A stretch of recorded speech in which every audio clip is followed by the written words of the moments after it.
Person గురించి చెప్పాలంటే నిజంగా చెప్పాలంటే పరిచయం అక్కర్లేదు. అందరికీ సుపరిచితుడే. కాంగ్రెస్ పార్టీ కోసము నిజంగా పనిచేసిన వాళ్ళలో ఫ్రంట్ ఆఫ్ ది లైన్‌లో తన వ్యయ ప్రయాసలు కోర్చి తన గలం విప్పిన వ్యక్తి. కానీ మరి ఈ రోజు ఎందుకు ఒక అడ్వైజ్ ఒక అగ్రెసివ్‌గా మాట్లాడుతున్నాడు? ఏంటి ప్రాబ్లమ్? నిజంగానే కాంగ్రెస్ పార్టీ ఇచ్చిన హామీలు నెరవేర్చకపోవడమా? లేదంటే రేవంత్ రెడ్డి ఎవ్వరి సలహాలు తీసుకోకపోవడమా? అసలేంటి అనే విషయాల్ని మనం ఎందుకు ఆయన్ని అడిగి తెలుసుకుందాం. ఎవరో కాదండి మనతో ఉన్నారు అడ్వకేట్ శరత్ కుమార్ గారు. సార్ నమస్తే సార్. నమస్కారం అండి. యాహ్! ఎప్పటినుంచో కలవాలనుకున్నాను. టైం దేనికైనా ఒక టైం రావాలంటారు. నాకు మీతో కలవడం ఇప్పుడు టైం ఒక వచ్చింది. బైబిలికల్ స్టేట్మెంట్ ఒకటి ఏముంటుందంటే బైబిల్‌లో there is there is a time for sowing, there is a time for reaping the harvest అంటారు. విత్తనం నాటడానికి సమయం ఉంటుంది, హార్వెస్ట్ చేయడానికి సమయం ఉంటుంది. You cannot condense either of them అని. ఎప్పుడు నాటాలో గప్పుడే నాటాలి. కరెక్టే. So time is decided. Yes. Anyway it's a nice meeting. Yeah! Thank you sir. ఏంటి ఫస్ట్ కొంచెంసారి ఎందుకంటే మీ గురించి ఒకసారి అది కూడా మొదలు నాకు కావాలి. మీరు చాలా మీ వాయిస్ బాగా వినిపించారు. నిజంగా చెప్పాలంటే ప్రభావితం అంటే మన తెలంగాణలో ఈరోజు 1.8% ఓటు తేడా ఉందంటే దాంట్లో ఆ ప్రభావితం చేసిన వ్యక్తుల్లో మీరొకరున్నారు. ఏమైంది అసలు? అంత ఇదిగా మాట్లాడి ఆ గాంధీ భవన్‌కి వెళ్ళి, గాంధీ భవన్ బయట నిల్చొని మాట్లాడి మీ వంతుగా అంత ప్రయత్నం చేసినారు. ఎందుకు? కనీసం మీరు మీ దోవలో చాలామంది ఉన్నారు. ఈరోజు ఏంటి? కనీసం మిమ్మల్ని ఏ రోజన్నా పలకరించలేదా? కనీసం కన్సిడర్ చేయలేదా? అట్‌లీస్ట్ మీలాంటి వాళ్ళ సలహాలు, సూచనలు కూడా బాగా ఉపయోగపడతాయి. అందరూ అనుకున్నారు. సరే మీరు పదవులు ఎక్స్‌పెక్ట్ చేయకపోవచ్చు కానీ, ఒక సముచిత స్థానంలో ఉంటారు కొంతమంది అనుకున్నారు. కానీ ఎవ్వరు కూడా ఆ స్థానంలో లేరు. కారణం ఏమై ఉంటదంటారు? ఒకటమ్మా, first of all fundamentally the idea of joining Congress not with an motive. Fundamental అది first point.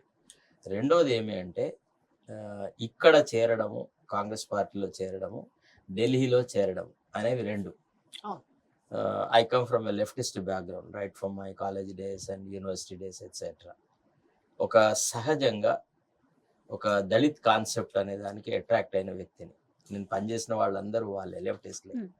So Mallikarjun Kharge గారు ఒక మహాసముద్రం లాంటి పార్టీకి ఒక అధ్యక్షుడై ఆయన నేతృత్వంలో కాంగ్రెస్ పార్టీ చాలా చక్కగా నడుస్తుంది. My joining should be with him అని నేను అనుకున్నాను. అనుకొని మల్లికార్జున్ ఖర్గే గారి నేతృత్వంలోనే నేను కాంగ్రెస్ పార్టీలో చేరడం జరిగింది. తర్వాత రెండోది ఏంటంటే, నేను when I was appointed as a special government leader, I had the privilege of dealing with 2 departments, revenue and police. అయితే ఈ రేవంత్ రెడ్డి గారికి సంబంధించిన కేసులలో ఆనాడు ప్రభుత్వం తరఫున నేనే ఆర్గ్యూ చేసిన. రేవంత్ రెడ్డి గారిని ఎప్పుడైతే మధ్యరాత్రి అరెస్ట్ చేసినారో, మిగతా అన్ని సంఘటనలు జరిగినప్పుడు వాళ్ళు ఒక హేబియస్ కార్పస్ పిటిషన్ వేసినారు రేవంత్ రెడ్డి గారిని విడుదల చేయాలని. అది ఆర్గ్యుమెంట్కు అప్పటి second judge justice Kodangal Raghavendra Singh Chauhan and ఇంకొక బెంచ్ జడ్జి దగ్గర ఆ మ్యాటర్ హియరింగ్కి వచ్చింది. రేవంత్ రెడ్డి తరఫున ఆర్గ్యూ చేసే వాళ్ళంతా రేవంత్ రెడ్డి ఒక పెద్ద పులి, దాన్ని బయటకు విడిస్తే పెద్ద పరిస్థితి కాలుస్తుందని, అదని ఇదని చాలా గొప్పగా హైపర్బోలిక్ ఎక్స్ప్రెషన్లలో ఆయన గురించి చెప్పినారు. చెప్పిన తర్వాత వాళ్ళు అప్పటి సెకండ్ జడ్జ్ ఈ asked me they say that there is threat to his life, what you say అని. అంటే నేనేమన్నాను, no, in our state my lord, the bullet is a very costly thing, nobody would like to waste a bullet on him, there is no such great requirement as such, because he has made a statement that they are going to disturb the public meeting of honorable chief minister. We had to take him preventively under our custody. We are going to release him the moment the public meeting is over. ఆనాడు కేసీఆర్ గారు అక్కడ వికారాబాద్లో meeting, కొడంగల్లో meeting అయితే ఆ judge ఏమన్నారంటే, call the director general of police అన్నాడు. అంటే నేను I'm sorry, I can't call him like that. Director general of police is not a police constable to be called like this. You have to have respect for his position also. His services are under the control of the Election Commission of India. At the moment, he is the chief person looking after the law and order. We cannot call him like that అన్నాడు. అన్న తర్వాత then speak to the SP అన్నారు, అన్నపూర్ణ అని అప్పుడు మా SP గారు. I said no, I can't speak to her also. She is just in charge of the issue.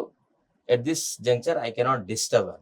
అంత ఆయన జడ్జి ఏమన్నారు, I think they won't lift your phone అన్నాడు. అది కొద్దిగా it pricked my ego.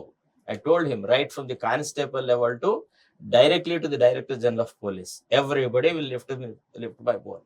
There is no doubt about that part of it. But then I, for myself, I do not feel that this is the right time to disturb the DGP or the SP. Another తర్వాత you don't have the bent of mind, you call the Advocate General అన్నాడు. సరే అని చెప్పేసి okay right అని మళ్ళీ 2:30కి ఆ case వినడానికని వచ్చింది. ఈలోగా డీజీ గారు పిలుస్తానని చెప్పేసి అడ్వకేట్ జనరల్ గారు ఎష్యూరెన్స్ ఇచ్చి డీజీ గారిని పిలిచినారు.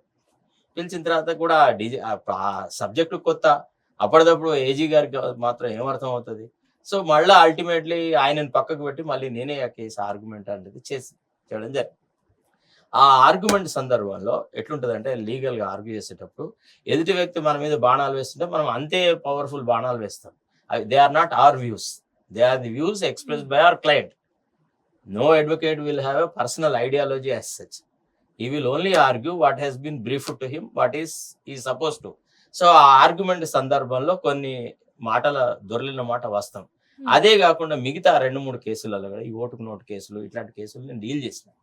సో సంహౌ అక్కడ అంటే ఆయన తరఫున ఎవరైతే ఆర్గ్యుమెంట్ చేస్తున్నారో వాళ్ళకి నాకు ప్రొఫెషనల్ రైవలరీ ఎప్పటి నుంచో ఉంది, అది మొదటి నుంచి ఉందన్నమాట. That kind of a thing has somehow gone into the mind of Revanth Reddy. That's what I personally feel. నేను అనుకుంటున్నాను. ఎందుకంటే ఎప్పుడైతే అతను నన్ను చూసినప్పుడు అంటే ఢిల్లీలో ముఖం చిట్లించుకున్నాడో ఆనాడే నాకు అర్థమైంది కదంటే అయ్యో నేను పొరపాటు చేశానా ఏమి అనే ఫీలింగ్ నాకు వచ్చింది. తర్వాత నేను రెండవసారి ఆయన కలిసింది ముఖ్యమంత్రి అయిన తర్వాత GOMS నెంబర్ 46 వాళ్ళ విషయంలో కూడా కలిసినాను. ఒక 15 to 15 minutes అట్లా. He gave me a patient hearing. He heard me. I felt that definitely once the Honorable Chief Minister is aware of the issue, ఆయన మాట్లాడేటప్పుడు కూడా నాకు రవ్వంత కూడా అనుమానం జరగనీయలేదు. అంటే that he is inclined to do something అన్న ఇంప్రెషన్ ఇచ్చినాడు. But from the second day onwards he was rather doing things which are against what I advised him. అది నాకు బాధ కలిగించింది అన్నమాట. దాని తర్వాత నాకు అనిపించింది it's not worth the salt. Nobody need to compromise on self-respect and go begging. And చేయకపోతే it's all right. That is his idea. He is the chief minister. He will decide అని అనుకున్నాను. అంటే ఆ రోజు ఎప్పుడైతే చెప్పేటప్పుడు మాత్రం నేను చెప్పినాను GOMS నెంబర్ 46 వల్ల రూరల్ విద్యార్థులకు చాలా అన్యాయం జరిగింది. ఇప్పుడు మూల ఉద్దేశం GOMS నెంబర్ 46ది రూరల్ క్యాండిడేట్స్ కి బెనిఫిట్ జరుగుతుంది అనే ఉద్దేశంతో పెట్టినాము. అర్బన్ వాళ్ళకి ఎట్లాగా అవకాశాలు ఎక్కువ ఉంటాయి, వాళ్ళకి రిక్రూట్మెంట్ దొరుకుతుంది, రూరల్ వాళ్ళకి ఎక్కువ రిప్రజెంటేషన్ అనేది రాసినారు. కానీ but the results are showing the other way. It is the rural people who got more marks, better marks then the urban people. తర్వాత ఎవరైతే సెలక్షన్ వచ్చిన వాళ్ళలో ఎక్కువ మంది సెటిలర్స్, ఆంధ్ర సెటిలర్స్, హైదరాబాద్ జంట నగరాలలో రాచకొండ ఏరియాలో ఉన్న వాళ్ళంతా 70% మంది సెటిలర్స్. వాళ్ళు 1 నుంచి 7వ తరగతి వరకు చదివిన సర్టిఫికేట్ తీసుకురమ్మంటే ప్రైవేట్ స్కూళ్ళలోంచి స్టడీ సర్టిఫికేట్ తీసుకొచ్చేసేసి they become locals and they defeated our own people.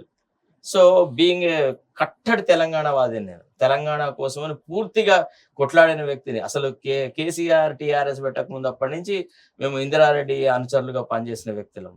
So అది చాలా బాధాకరంగా అనిపించింది. అరే ఈ సెటిలర్స్ కోసమని తెలంగాణ ఇంట్రెస్ట్లని సాక్రిఫైస్ ఎట్లా చేస్తారు అని చాలా పట్టుదలతో కొట్లాడుతున్న వ్యక్తి. అట్లా కొంత బాధ కలిగించింది. ఇప్పుడు ఏంది 46 జీవో పొజిషన్ ఏంది, వాళ్ళకి ఏమన్నా ఇప్పుడు న్యాయం జరిగే అవకాశం ఉందా? ఎక్కడమ్మా అసలు ఆ కేసు వస్తుంది పోతుంది వస్తుంది అంటే ఆ పోతుంది. రోజు వీళ్ళు ఒక హామీ ఇచ్చారు కదా, అంటే ఆ రోజు అందరు ఇచ్చినారు. ఈవెన్ గారు మన శ్రీధర్ బాబు ఇచ్చినాడు, బట్టి విక్రమార్క చెప్పినారు, తర్వాత కోమటిరెడ్డి వెంకటరెడ్డి చెప్పినాడు GOMS నెంబర్ 46 వల్ల రూరల్ పీపుల్ కి అన్యాయం జరుగుతుందని. మరి తీరా చూస్తే వాళ్ళు అధికారంలోకి వచ్చినాక ఏం చేయలేదు. అక్కడికే ఒక 3-4 ఎమ్మెల్యేలు నల్గొండ వాళ్ళు వచ్చి సీఎంను కలిసి చెప్పినారు ఏదో సొల్యూషన్ ఇంకా అది కాకుండా. ఇప్పుడైతే ప్రజెంట్ అయితే ప్రస్తుతానికైతే ఊగిసలాడుతున్నట్టే ఇంకా ఒక విధంగా. I don't think the government has any bent of mind. అది వాళ్ళకి ఏం న్యాయం జరుగుతుందని నాకైతే అనిపించలేదు. ఎందుకంటే అక్కడ కొంతమంది officers they are able to prevail on the chief minister.